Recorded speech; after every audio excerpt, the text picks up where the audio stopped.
नमस्ते साथीहरू। आज म खानामा एकदमै मिठो र बनाउन एकदमै सजिलो प्याज मलाई करीको रेसिपी सेयर गर्न जाँदैछु। यसको लागि सानो 6वटा प्याजहरू काट्ने, एउटा भाँडा तताएर 2 चम्चा जति तेल तताउने, यसमा अलिकति जिरा फुराउने र त्यसपछि अघिको प्याज त्यसमा फ्राई गरिदिने।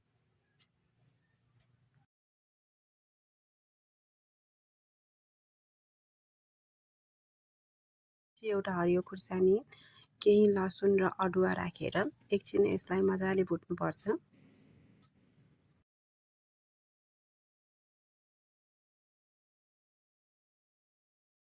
प्याज हल्का ब्राउन भइसकेपछि अघि राखेको लसुन, अदुवा र अलिकति प्याज निकालेर राख्ने।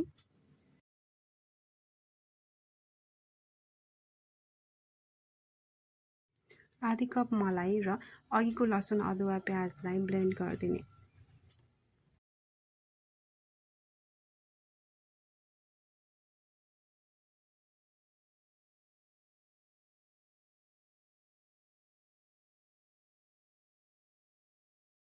मिक्सरलाई अघिको फ्राई गरेको प्याजमा हालेर 5 मिनेट जति पकाउनु पर्छ।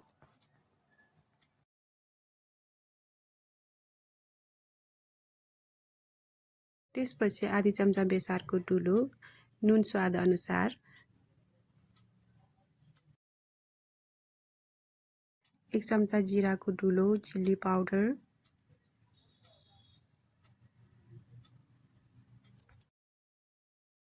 1 चम्चा करी मसाला र दालचिनीको पाउडर राख्ने, 1 चम्चा धनियाको धुलो, कालो मरिच र हिङ राखेर यसलाई मजाले पकाउने। त्यसपछि हरियो धनियाले गार्निस गर्ने।